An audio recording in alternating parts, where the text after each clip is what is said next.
কেমন জোরে দিতে হবে স্পিডটা, শীতের মধ্যে স্পিডটা কেমন দিতে হবে, ওর ভিতরে যে সেন্সর কিভাবে রাখতে হবে, বাল্ব গরমের মধ্যে কত পাওয়ার দিতে হবে, শীতের মধ্যে কত পাওয়ার দিতে হবে, এগুলো আপনার দেখেন নিজের চোখে, দেখার পরে আপনার ইনকিউবেটর নেন।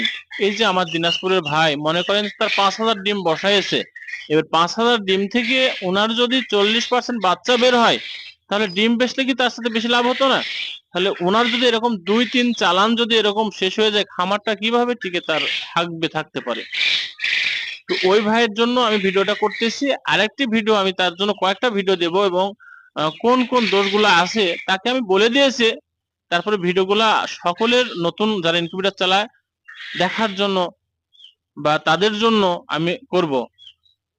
একটা সেন্সর আছে, যে সেন্সরটা যদি আপনি সঠিক জায়গায় না বসান, তাহলে কিন্তু আপনার বড় ক্ষতি হয়ে যাবে। তো এই ভিডিওটা বড় হয়ে যাচ্ছে।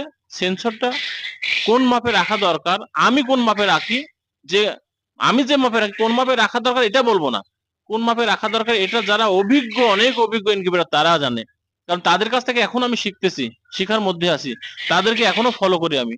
কিন্তু আমি তো এই এত বছরের অভিজ্ঞতা থেকে কোন জায়গায় কিভাবে রাখলে কি হয় না হয় এটা তো আমি একটু হলে জানি।